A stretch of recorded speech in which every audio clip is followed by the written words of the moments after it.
Aloha and welcome to Netra's News. This evening I'm very excited. I have two extraordinary women here in the studio with me, and we're going to talk about women's issues. So let's start off with, we've got Stacie Moniz from Women Helping Women. So what do you want to tell us about Women Helping Women? Well, Women Helping Women's been around for quite some time, actually, since 1977. We provide safe shelter, hotline, a full range of services for victims of domestic violence. We just work with victims. We help with restraining orders. We help with the transitions program for sort of after the abuse, and when women are transitioning into, self-sufficiency, they want to go back to school, we can help with that. Rental assistance, security deposits. We also have an office on the west side in Lahaina, and we also have an office on the island of Lanai. Wonderful, wonderful. And I was just telling Stacie that I actually worked at Women Helping Women back in 1992. I was the women's advocate, so that was a great experience, and clued me in even more about what the importance of this issue and how, sometimes people just don't understand. Like, for instance, I have this friend who was in an abusive relationship, and she just somehow couldn't get out of it, and then she ended up assaulting her husband, and then now she's going through all these legal problems, and it's really important for her to get somebody defending her, an attorney defending her, that understands the dynamics, because most people think, well, he's abusive, you should have left, and it's way more complicated than that. Oh, so much more complicated, yeah. And so maybe you can tell us, the cycle of abuse and stuff in a bit. Sure. Thank you. Okay, and we also have the lovely Layla Sheikh, and she is a Somalian refugee and advocate, and what were you saying? Activist. Yeah, human rights activist. Yeah. So tell us what you've been studying international affairs lately at school. Yeah, foreign policy, and it is interesting. Education is an awesome thing. It enlightening us, and and Women Helping Women. I myself lived in Women Helping Women, and it is really awesome thing, and I can't wait the opportunity to give back. We need to empower women. We need to give them opportunity. I don't know where I would go if I didn't have a Women Helping Women, and I was new to this country. I didn't know the language. I didn't have the supporters, so it is very important that we empower women, we give them opportunities. We know violence is not only comes from women, and it doesn't only comes from men, but it comes only from women also. Sometimes, yeah. Yeah, sometimes when we grow up in this kind of situation, ourselves has, because we grow up this kind of situation, we attract men who also grow up this kind of situation, and we find a comfort in our situation and sharing that, which comes out to bomb, really very unhealthy for both sides, and it makes them, it doesn't gives you time to grow and to heal and to learn other strategies to live more peaceful. Right. And sometimes we have to do it, when you live with somebody. I lived with somebody that I love so much, and we had a lot for both each other, and it was very extreme, and sometimes we cry and why can we make a better choice for one another? But because we were both in similar situation, we could not learn from one another, so therefore we couldn't grow. And learn strategies. We in a whole both, so we I think it's a great opportunity to support Women Helping Women, and to and to raise awareness about international. We wanted to give a woman hope and say that you don't have to suffer. You are capable. You are capable to grow. You are capable to begin a new journey. Than what you have grown up. And you can do it, and having Women Helping Women, and having Women Helping Women having the resources themselves to support the women makes it possible. Gosh, Yeah, you're so I love powerful. it. I love that. Oh, Good job. thank you, love.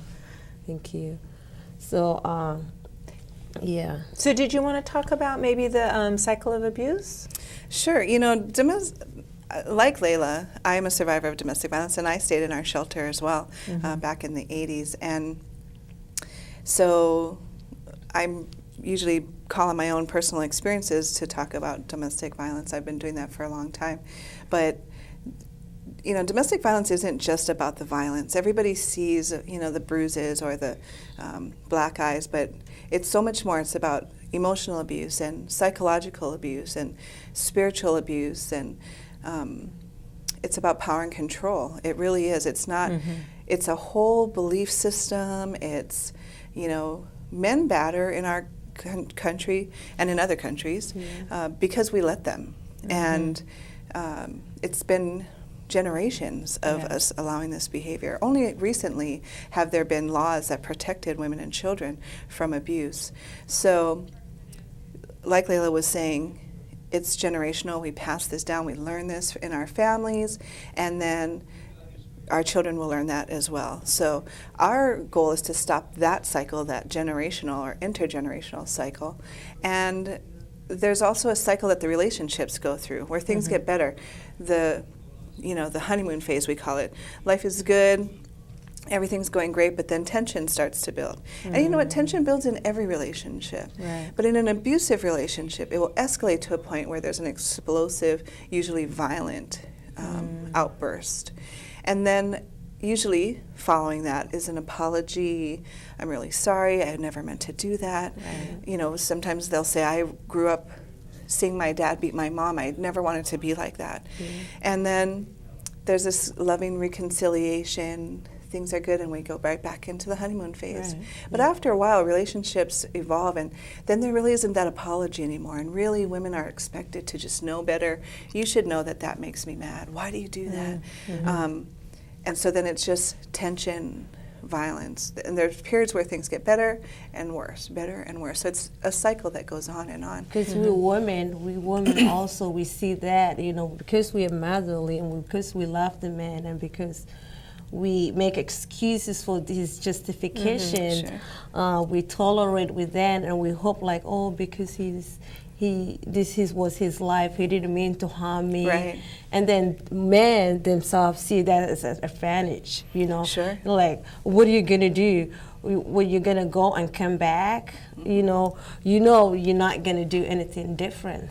Which I myself did a lot of, you know, going back and forth and Me back too. and forth and back and forth. That's part of the dynamics. Like most of the women that call us, they don't want to get divorced or leave their relationship. What they want is the violence to stop. And so they're coming to us to learn, can I learn to do something different so I don't make him violent?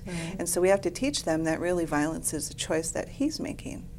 And then, you know, you were talking about your friend who she then became violent, and that's sort of how the progression happens as well, where without intervention, it ends up in worse violence or death.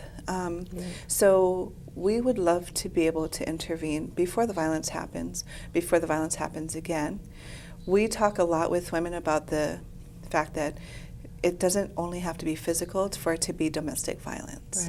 So, because a lot of women will say, in fact, I was with someone yesterday who told me she had to be convinced that she was a victim of domestic violence, that she didn't believe it. And I understand that too, because nobody wants to be a victim. So we try to give them options.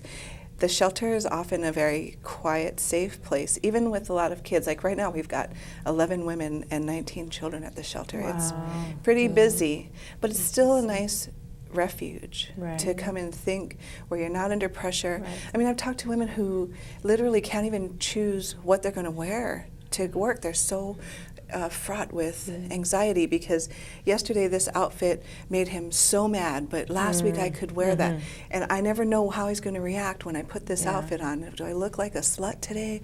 Or, you know, or is he going to like this dress today? So from those kinds of walking on eggshells to the big old, I mean, we've had women horribly, horribly beaten in our shelter. So, you know, we have that whole range from verbal to physical And October is National Domestic Violence Awareness Month. Okay. So that's part of why I'm grateful to be on the show during Yeah, October. it's good, perfect timing. Yeah, it's great we're doing a timing. lot of activities this month to highlight and to help educate the community about what they can do, you know, and what services are available Right. to victims and to batterers as well. Probably you know at the beginning of September, a woman was killed here, a tourist. You know, it's interesting that we've had only, and I don't want to botchy, but 2 homicides this year related to domestic violence. And both of the women that were killed this year were tourists. There was a woman in Waikoloa who was beaten to death with a piece of granite. They were staying at a beautiful resort in Waikoloa. And then we had this woman who's an attorney. And neither one of them fit the typical, like what you stereotype. assume, because they were both professional women. The guy who killed his partner here worked with special needs children, so he doesn't fit the stereotype. Okay. But that's an important thing for people to realize is you're Right. not going to be able to tell who's a batterer Right. and who's a victim. You know, we've helped women who are doctors and lawyers getting restraining orders against equally high-profile Those are the professions. most difficult, I think, Very because difficult. they're professional, because they have accomplished so much. They- It makes yeah. them their they- image. They're more attached to their image. Yeah, they're Sure. trying to protect their image of what is going on at home. Yeah. But there's no freedom. You know, it's nothing like freedom and peace. You know, and self-respect. I agree. And when you add in things like English is a second language, Yeah. that makes the dynamics even more difficult. If he speaks English but she doesn't speak English, he's so much more believable. Yeah. So we are going to show a video, and this one isn't about domestic abuse. This is about women's issues in general. Oh, great. So let's show that video. Oh, awesome. This is Netra Halperin with Netra's News, and we're here at University of Hawaii, Maui. And so we're asking students, teachers, the same questions. So this show is going to be about women. And so this is Karen Saring, and she is an instructor here of music here at UH Maui. Hi, thanks for having me. Well, thank you for being here. So Karen, you've seen time pass, you know, between the women's movement starting in the 60s Right. and now. What do you feel? Do you feel like things have changed, have gotten better, gotten worse, gotten better and worse? What have you seen? Well, I think a lot of things have gotten better, but then there's some things that are more difficult. But I think that goes in the struggle with people communicating and becoming more actualized and sharing and all of that. And I think it's important that people like you have a show that things can be talked about and that things can be out in the open. And you have to discuss things so that progress and people can get along and women and men have their own things that they bring to a relationship, to the world. And, you know, women carry children, men can't do that. They've done studies on the brain and that women have, you know, a different kind of brain and that they use both sides of the brain. They have more vocabulary, so sorry when men think we talk too much. Women need to get through more language during the day usually, unless you're a little more introvert. More to say. Right, so yeah, I do think so. And I think it's observing that, you know, women do bring something to culture, and I think that's the balance, and that men bring a certain strength on their side too, maybe a little bit more rational, but I think things have really progressed and changed a lot with that too, because some women have a more developed male side, and women and men have a more developed female side. So do you feel that some of women's strengths, now that women have more prominence in society, have those strengths been brought into the public sector? For instance, what you said about women bearing children. I mean, even the old story about Lysistrata. Basically, the women said to the men, until you stop war, we're not going to have sex with you. So that shows that even in that moment, women, because of whatever reason, women are not so keen on war. So have you seen that value, or some of the other, or in some other ways, the values that are inherent in women being played out in the greater society? I think so. Women tend to, they even traditionally and usually in most cultures, they are naturally the nurturers and the ones that try to make a home. Just because we are with child, so our biology changes, and so there's that immediate bonding. I think women have contributed to that and has affected the world. And I think women that have gone into politics have brought a different and a more nurturing environment, and that to maybe open the eyes of maybe men. And I think they have made a difference. There's some cultures too where, like these women who in Chile with during all the dictatorships down there in Chile, they do this dance called cueca, and cueca is a very sensual, wonderful dance between both a man and a woman, and it ended up that because of the dictatorship, killing off all their men, whether it was their brother or their husband or their son or their cousin, they dance alone. And Sting wrote a song about it.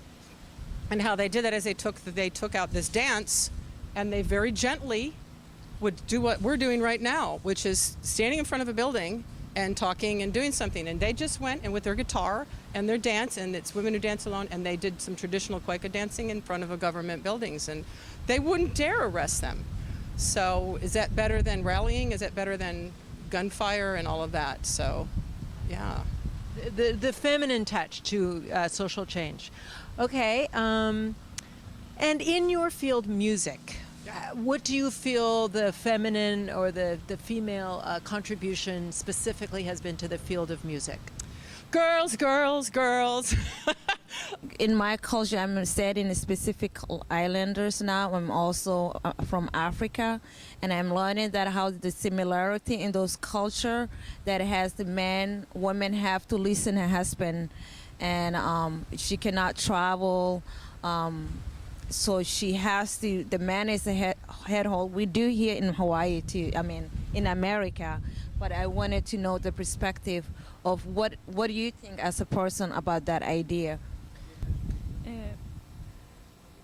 In Japan, in the past, traditionally the man was the top priority, the most powerful in the family.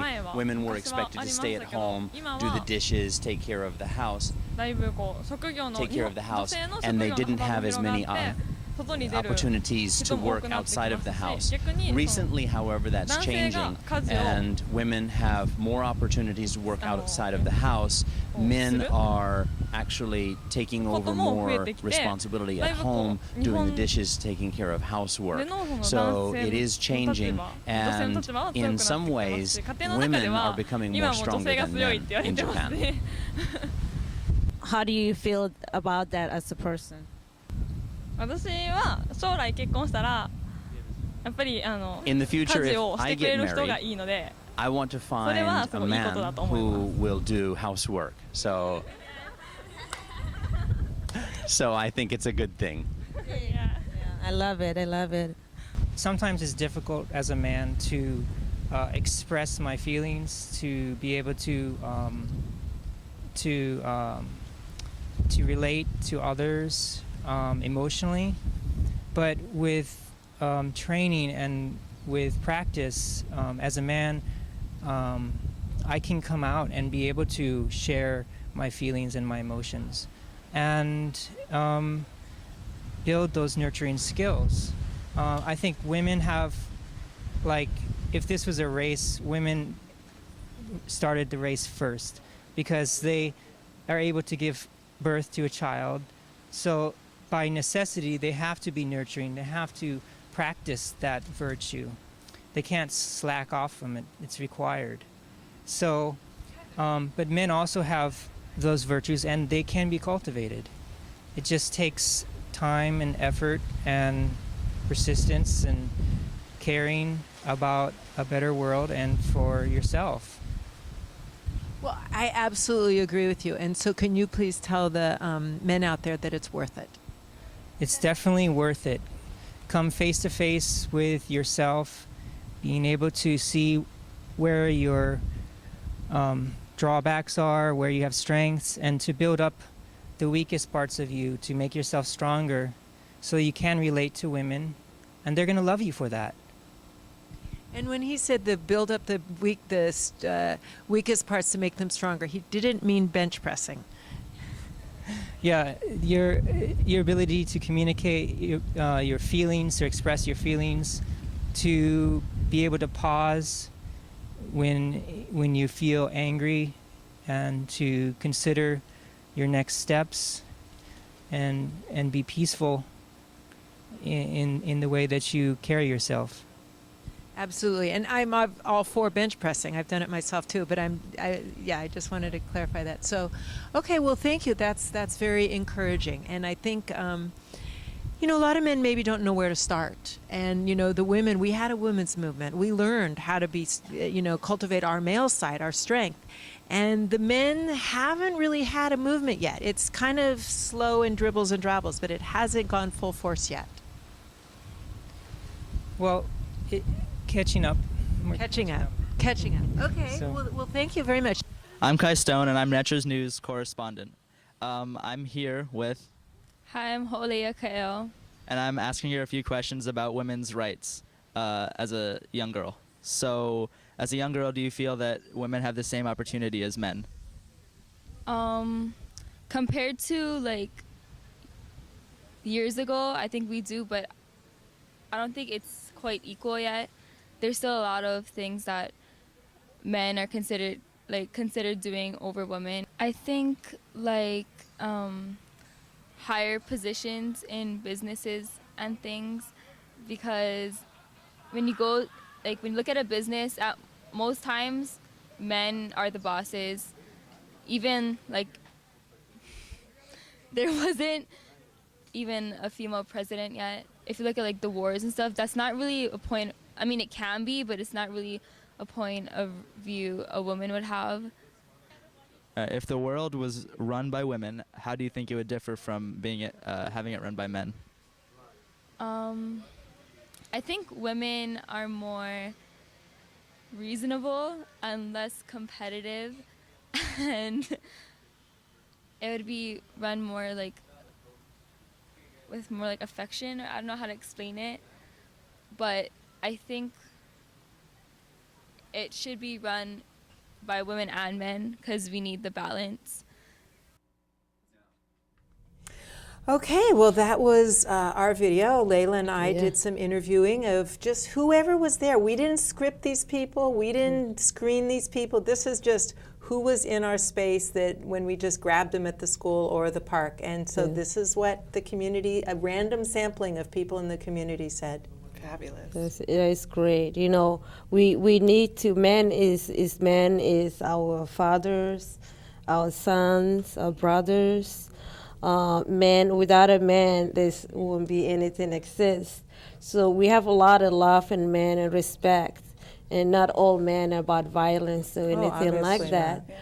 We need to embrace it, and we need to embrace men. We need to teach our sons early age that we need to treat others with respect and love. And if we tolerate with violence and stay home, then this young man will learn from the violence, because as we all know, men learn from men. So it'll be best interest for our children not to tolerate violence, so they can be better men in the future. And it's good for, like David was saying on the video, for men to model for other men not being violent and learning to embrace their peaceful side and their reasonable side. I think what I wanted to mention is next week, also at UH Maui, Women Helping Women is partnering with the college and the Women's Center there to have a men's march against violence against women. That's a great idea. So it's next week, Tuesday. It's a men's march, and it's called Walk a Mile in Her Shoes. So it's men walking in women's shoes. Oh, great. Oh my God, Because- that's a challenge. Yes, because they say in order to appreciate somebody's situation, you need to walk a mile in their shoes. Yeah. And so they're in high heels, and they will be in high heels. And amazingly, there are some wonderful, wonderful men that are really going to come out there and put on the pumps and walk around campus. We've got a course lined up for them. And our planning committee, and even as I talk to other people, they're like, just walking in heels isn't enough. They should have a baby and a stroller and a bag of groceries and a toddler behind them, and but it's not going to be that hard. The way that I'm pitching it to men, we have a whole group of medics coming, including the head medic, this wonderful guy named Kurt. He's going to lead his troops in the march, and we may need a medic, with men in heels. With it the could be ankles, dangerous. for the ankles and stuff. But I keep saying to them, you want to, right? You want to walk in women's shoes, and it's amazing because I think they do. It takes manly Excuse me for a men second. to Did I do hear that there's a caller we have? No, I guess no caller. Sorry. Go ahead. Anyway, so that's one of the activities. It's October 18th at Maui College from 11 to 1. And for the first 200 people that sign up, there's free T-shirts, bento lunches, and nice. entertainment. We have Makani from 99.9 who'll be our MC, also wearing heels. And he has a very powerful story, too, about he tried to intervene in a domestic violence situation, and he actually got stabbed and Oh died, my God. and they brought him back to life. So it's a very He died powerful even. story. Wow. So it's like, people don't want to intervene because it's dangerous, and It is is dangerous. dangerous. So, no, you can call in. It's 873-3430. So please call in if you have any questions for these lovely, intelligent ladies. I'm really glad you're doing this in regards to women's issues, but I do want to challenge our community that domestic violence and other forms of violence against women really aren't just a women's issue. Yeah. They really are our community's issue, and It's that true. we all need to take responsibility for keeping women safe.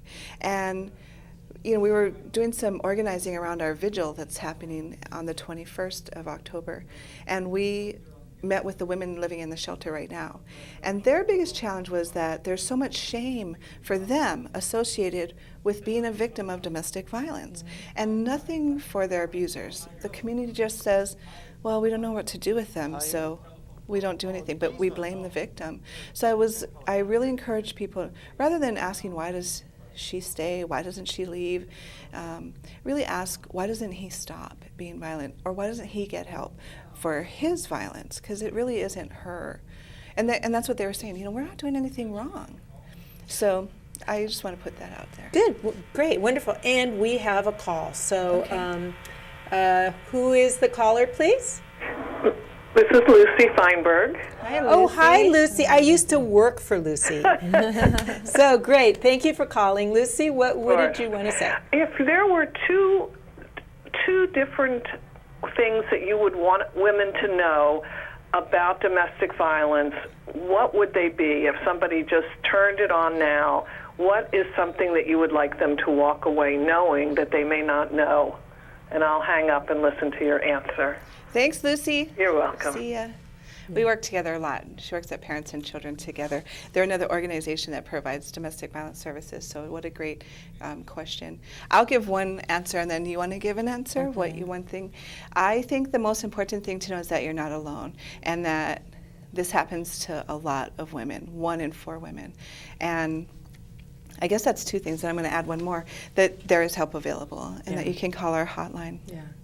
Absolutely. Thank you. You not being alone is important, and you can build your own life, and when you show respect for yourself, and others will show respect to you, and eventually you will meet a man who respects you. You deserve love and respect and peace. Get out. The man will never change. It would only get worse. The man will not change in that situation. Unless you change your environment, you cannot change. So you need to move on in your life, doing favor for yourself. If you have children, for the man himself to grow and to learn. And I think it will be a great opportunity if we have resources for men where they can go themselves, because we all know violence, it goes 2 ways. And PACT is the organization on Maui that actually works with men who are violent. So Parents and Children Together, the Family Peace Center, would be the right place for them to call. And I put together a program, and I was actually talked to the DOE about it, and for dating violence for I guess high school age kids. And I thought you could separate the boys and the girls, and with the girls teach like what we're talking about, self-esteem and learning how to say no. I mean, this is dating violence, so it's even before it becomes a full-on relationship. But a lot of girls, a lot of women have told me when I was a girl, I didn't know how to say no. And so, and then with the boys, teach empathy building, you know, realizing that girls are people. And I mean, that sounds kind of like, well, of course they know that. But I think just understanding what does it feel like, and just, because people, if you lecture people, it's not going to work. People don't respond to lecturing. Especially teenagers. Yeah, but people respond that if they experience something like, you know, and like a lot of when boys are homophobic or men are homophobic, I think they're like, oh, he whistled at me and he looked at me, and I'm like, well, maybe women feel that way sometimes. It's that, you know, if a man feels that fear when they feel like a guy is hitting on them, then I would ask them to look inside, do I ever treat women that way? Because, you know, it's not about which sex someone is, it's whether the attention is respectful. And it doesn't mean you can't be appreciative. I mean, people like to be appreciated, but it's seeing that person as a being and as a person, and not as an object. And that's what's really also unfortunate is our media.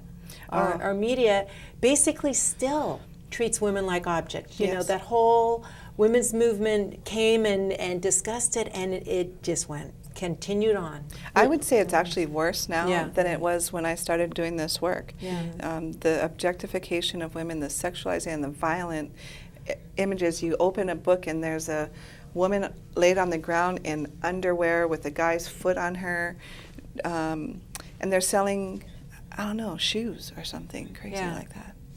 I'm sorry. And also the religion's perspective, you know, the religion's always, you know, I myself grow up as a Muslim, and I always thought that your husband is like your prophet. And if you don't obey him, you can go to hell. And you get breached by this over and over and over, and being suppressed by your own members. And the man himself hears this, and they think they're entitled to rule women and to take over women and not to show them respect. Women are smart, you know, we have same intelligence, we can negotiate, you know, we want peace and respect. And it takes all consideration. Men or women, it takes self-consideration. You gotta be someone with a good heart, you know, and respect others and consider, how about if I treat you the way you treat me, how would that make you feel? Yeah, you know? exactly. I agree. Empathy, it's important, and we need to teach our children. I agree. And we cannot teach them if we're in domestic violence relationship. I mean, and to show the other side, and like what I was saying to David, I think a lot of boys are being taught you must be strong. You can't, I mean, human beings have feelings, and men have feelings just as much as women do. And we, like, crying is like windshield wipers, you know, or like, you know, when you put water in your car and you windshield wipe, it cleans it, you know, it's messy, you can't see so good for a while, and then it's clean. And the same thing, when you cry, and sometimes you just like need to lay your head on a friend's lap or on a friend's shoulder and just cry. And then the feelings are gone, and then they're not gripping you. But boys and men aren't really allowed to cry. Or and to then they get all this anger, and it's interesting because, you know, earlier in my career, in my social worker career, I was working in, you know, Women Helping Women, and for Lucy Feinberg at Maui Youth and Family Services, and working from the women's side. And then recently, I'm working more on the prison side and helping men. And I thought, oh, am I betraying my, you know? And then I realized, no, actually, that's actually helping women too, because again, the men that are caught in the criminal justice system and in the military and getting PTSD, they're being, you know, their whole insides are being all twisted. And you know, somebody who doesn't know how to deal with feelings and isn't given tools is not going to certainly be able to treat himself right, stop doing drugs, stop committing crime, or stop abusing women and children. It all kind of goes together. Yeah, Exactly. that's why I think it's very important we open organization for men too. You know, men, I've seen men complaining all the time, oh, women get all the resources, women this, women that, because women are more vulnerable. Women get the children, and they're not, you know, don't have the authorities that man does sometimes. So that's why we need to empower and we need to grow. And I think it's a good opportunity, men, when they're having these issues, for them to get help. You know, And men need to help other men, Yeah, like David exactly. said. And I Exactly. mean, helping women started as women helping women, and we're still doing that today. Right. And so, I mean, look at Layla; she's helping women. So sometimes we're the women that need the help, and then we become the women that help. Exactly. Yeah. And please call in 873-3430. You know, Lucy's, of course, in social services, very Yeah. familiar with these issues. But we need some people who aren't, you know, working in the field. Sure. You know, some people that just have some comments. Maybe I can talk a little bit about our activities this weekend Okay. while we wait for somebody to call. So October is Domestic Violence Awareness Month, and we're partnering with Maui Onstage and EO Theater and Talking Stories, another nonprofit who have written a play called If You Love Me, and it's a play about young adults just getting into their first serious relationship and the challenges that come along with that. And any relationships are difficult, but it talks about how it's, you know, art is a fabulous form of creating social activism. I love that Kea's done this. Kea is the playwright who wrote this play, has done a great job of showing us the grays. A lot of times we think in black and white. It is or it isn't, good, bad, right, wrong. But most of the life that we live is in the gray. And so she tells a story where there is no good guy, no bad guy. You get it. You understand why Rick is upset. And interestingly, there are two protagonists where we watch their journeys through the play. One is Lily, who's our shining star. She's a karaoke champion. And her journey, and then Jason, who is someone renting out their garage. And you see the dynamics between Lily and Rick, her boyfriend, and then Jason, the roommate, who's also a survivor of domestic violence as a child, and then Lily's mom and her best friend, Tara, who is hilarious comic relief, because, you know, with the sort of a tense plot line, you need that comic relief. We have a lot of great acting, a lot of singing, very talented cast, very, very talented cast. And in fact, we have a clip that... It's ready to go. Oh, great. It's ready to go. And maybe we can watch that for a couple minutes. Okay, so let's watch the clip. Great, thank you.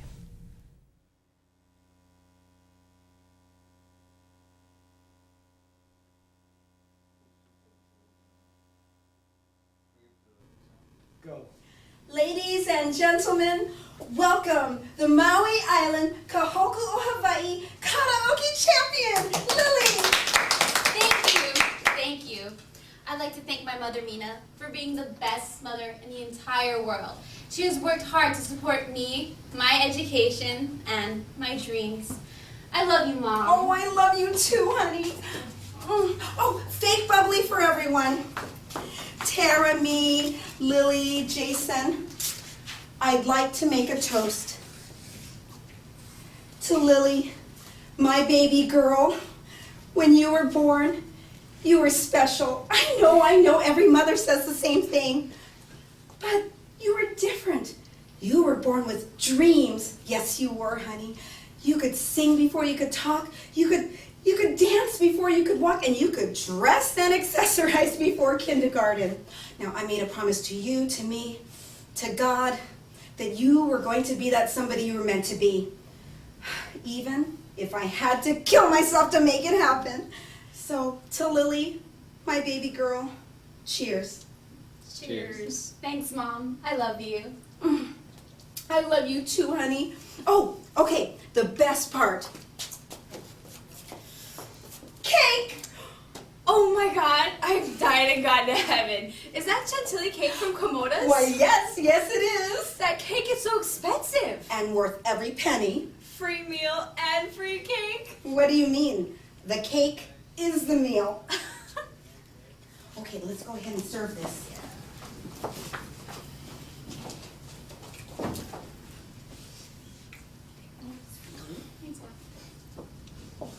Yeah. You okay? Yeah, You don't have to eat it, Jason. I know. Are you thinking about your 13th birthday party? No.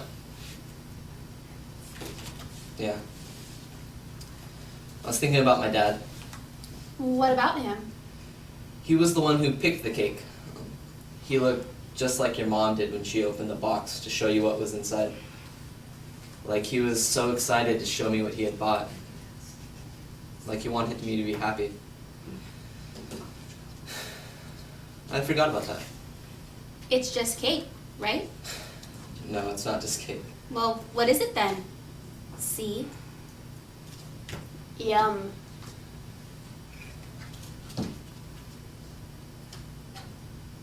You're right, it's just cake. Oh, hi Rick. Want some cake? Oh, crap. Looks like a party. Oh, it is. We are celebrating Lily winning the karaoke championship. My invitation must have got lost in the mail. Well, you're here now. You might as well have some cake. Sure. Lily, can I have some cake? Or do you only serve to your lover boy over there? I thought you were going to your auntie's house tonight. Oh, I was. I just thought I should bring some soup for my sick girlfriend first. Looks like you're feeling better, Lily. Here's your cake. What, you're not gonna spoon feed me too? Give me that. Real men feed themselves.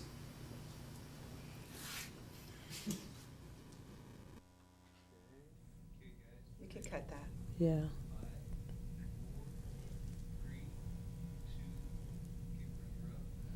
So have you ever witnessed abuses?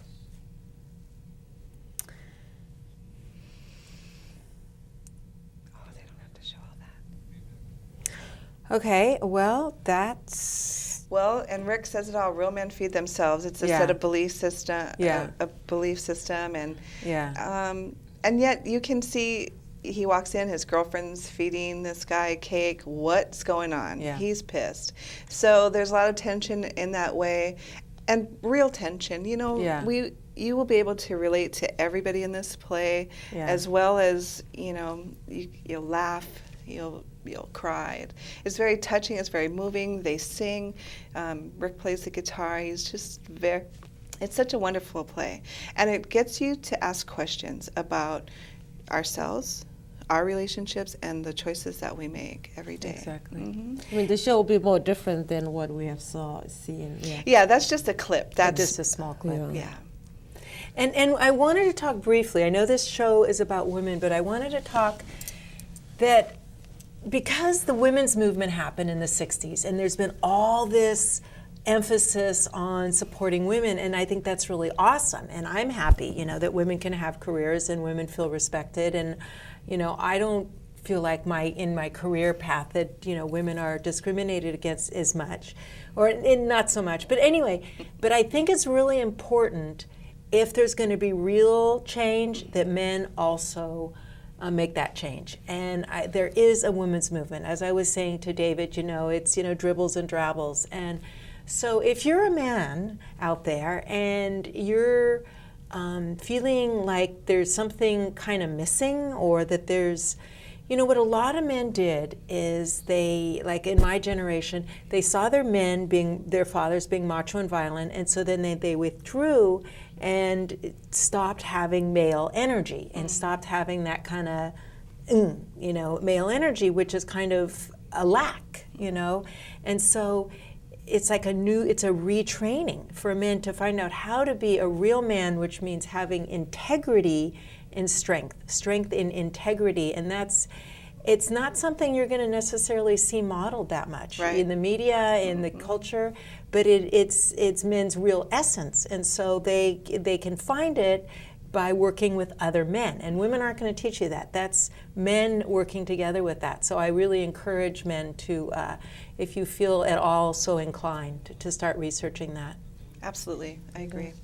Men need to make that change happen. You know, the women's movement's still chugging along, and you know, for 40 years we've been working to get equal rights, but we're still not making the same amount of money. We're still not in those big positions, and you know, so if we want to end violence against women, men need to take that responsibility to, because most men aren't violent. I mean, that's the thing that I know for sure. Most men are very well intentioned, they care, but they don't know what to do.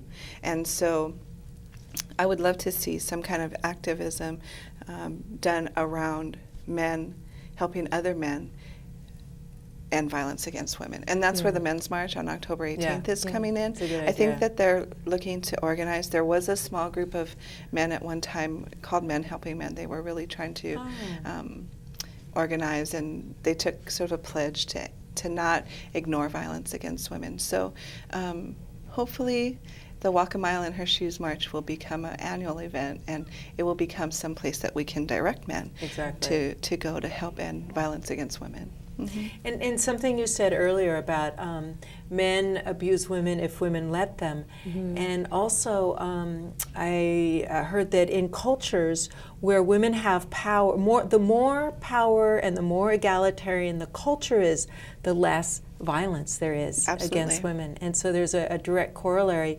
And there was another video that I didn't put in yet, was hunger breeds violence, breeds rape. And this is on the international level, is that it all goes together. And so the more status women have, the less women feel that they have to put up with things, or the economics. You know, so we talked about women who are in a wealthier position, but a lot of women, they stay because they can't afford, especially if they have children. Yes.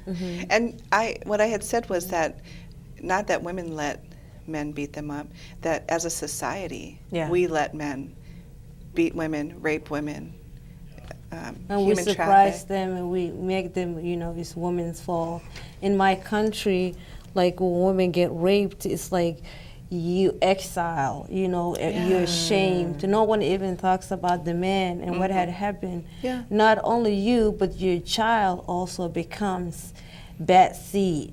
You know, and it's like you were born in this process. You like something wrong with you, you know, and we need to see it. We need to create an harmony relationship. And a man, you know, need to be considerate. And we need to stop the suppressing. That's the thing. Like women, even women in power in this situation, like you say, a lawyer get killed. I mean, it's not like she had a financial difficulty of getting out of it. It must be mentally. It's more psychological. It's psychologically, So you need to get out before it's too late. Well, and it just goes to show that anybody can get caught up in domestic violence, and that when it first starts happening, you're like, oh, this is kind of weird, like, you know, but he's sorry, you know, and it's easy to start to forgive, and then by then you're sort of trapped in that relationship, and now he's got emotional control, and he's got maybe financial control. Just because she's a lawyer doesn't mean that he didn't have control of her finances, those kinds of things. So, we won't stop violence against women until women are treated equally and fairly in our country. In the whole society, it's true. We need to give more opportunities women available, because women are single mothers, women are raising families. Watch, look around you. Women are raising families. Men need to wake up. This life is too short. It's very short. You're here and then you're gone. Take care of your loved ones, take care of your family, and at least try. I mean, some of you may say, who are you to talk? I can't even be with my children, but I'm working on it. You know, the thing is, you grow, you keep growing. Absolutely.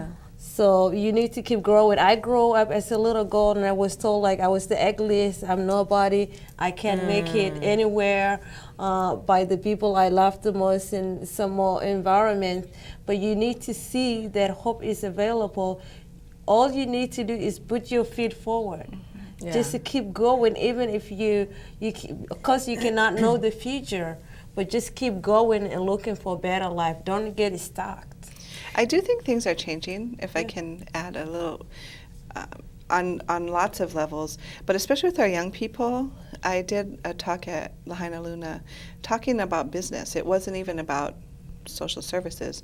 And I talked about what we do, and there were students in this class that shared very deep personal stories, guys that were sharing their own stories. There's more of permission now. Yeah, and I was so hopeful, because if they can speak in all three classes, someone, and always guys, and sometimes tearfully shared that their family is fraught with domestic violence and how painful that is. I mean, you can hear it, you can see it, and that they were willing to share on that deep a level in front of their peers gave me a lot of hope. Yeah, You know? it is, I agree with you. And I wanted to talk briefly that this isn't just individual people. I think it's our whole culture. And the United States, I mean, I know Africa is a different situation, but the United States is a very violent country. And there's a lot of violence, and there's a lot of violence against people, men, women, children, everyone. And for instance, the March on Wall Street, or the Occupy Wall Street. I mean, it's not just about finance. It's about the whole culture that we're in. It's about equity. There's violence. There's greed. There's militarism. I mean, the military has a place, but it's gone a little far. Sure. You know, I mean, yes, we want to protect our country and defend our country, but if we're going around, violating countries all over the world, that's the same thing. Violating countries all over the world, violating women, violating children, putting lots of men in prison. It's all part of a way of being, which is about not honoring. It's all connection. It all creates the cycle. Yeah, it's all the same thing. It's all the same thing. It's all about not having, and that's why I think teaching empathy in the school. And empathy just means that you feel like, I know that I am connected, that we are all connected, and if I hurt you, I'm hurting me.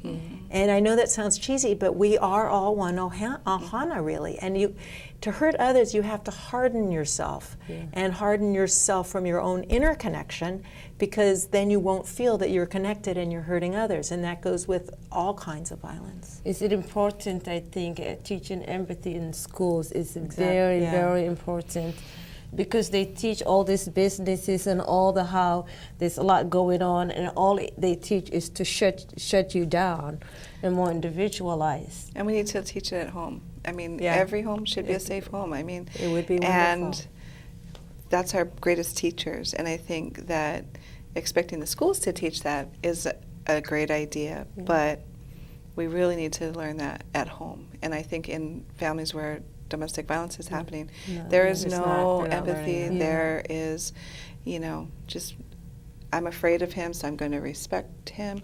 I feel sorry for her, so I'm going to pity her. That's not empathy. That's dysfunction. And so we're really trying to work on how do we create that balance and create that empathy versus a victim and a perpetrator. Really, we want to change that energy for the kids, for each other, for everybody. Right. And I know it seems like I'm bringing in other issues, but violence against animals. Oh yeah, very big connection. If you look at dog fighting, chicken fighting, guarantee you're going to find abuse of women and children in those families. There's a huge study that shows it's the Humane Society of the United States did a study, and where there is animal abuse, there is family abuse. Whether it's domestic violence or child abuse, it's very interconnected. Cruel, it's cruel, and when somebody do cruel things to one, they will do to other. Well, it goes back to property. Like back in the day, women belonged to men; they were property. And so you were your father's daughter until he gave you away at your wedding, and he gave you to your husband. Now you're his wife. And so we were just considered property, like animals, like children. So you could do whatever you wanted to the property. Animals are treated that same way. Yeah. So it's all very connected. Yeah, that was good. And I'm not in any way, it's not about blaming the victim, but also the blaming the perpetrator. And that's what I was saying. I've learned so much from my work with the prisons and with prison reform is that there's always a reason that people are doing what they're doing. And a lot of times it's, I mean, sometimes like the guys on Wall Street, they're just doing it because they get away with it. But also that's why the men do it too, though. and exactly, it. They're doing it with their people are doing it because they. But it's that old story where the guy's at work and his boss is yelling at him, so he goes home and yells at the wife, and then the wife kicks the dog, and it's like this cycle of downward oppression. Sure. And so what I'm calling upon people to do, and for all of us to do, is when we feel that pain in ourselves, learn tools to deal with it instead of passing it on to whoever is weaker. And that's pretty much what we all have to be careful not to, is to pass it on to those who are weaker and learn. Even those who harm, it's not like they're happy. They're not happy for doing this. They're not having been miserable.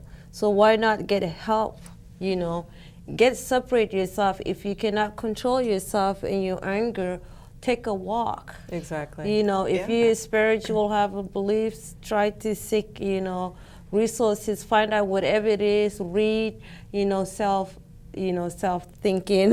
Self-improvement. Self-improvement. There's a lot of reasons. There's no excuse for abuse, period. Yeah, exactly. See, I couldn't say it better. And they have these great posters, and they, with the teenagers and or little vignettes. I haven't seen them on TV lately, where the boy's like, or the poster says, "I didn't know what she wanted, so I asked her." Just simple things. Respect. What a great concept. I know David was really good too. He was very, he's awesome. He's awesome, and that's what it takes. You have to don't be self-centered. That's what you have to think outside of yourself. So we're coming near the end. So if you would like, I know it always goes really quick. If you would like to each give your last, and you can talk directly to the red lighted camera, and that will be the audience. So if you want to say something directly to the camera. Me first? Yeah. Okay, hi. Like, which camera? October's Domestic Violence Awareness Month. I really invite people to get involved. Come out to one of our events. I encourage you to come to the play this weekend, October 14th through the 17th. We have a show on Monday morning, Friday, Saturday evening, Sunday matinee at the EL Theater. You can go to MauiOnStage.com and buy your tickets, or show up at the EL Theater, but you save $5 by ordering in advance. I would also encourage you to come check out the Men's March Against Violence Against Women, Walk a Mile in Her Shoes at UHMC, October 18th from 11 to 1, or come to our Candlelight Vigil on Friday, October 21st.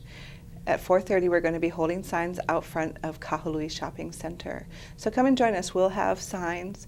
And I want to give you the hotline number just in case. It's 579-9581. If you or somebody you know is being abused, give us a call.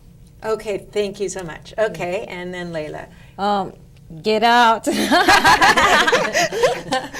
Get out and get help, regardless of who you are. Do not let yourself suffer and your family suffer. Life is too short. You can make it.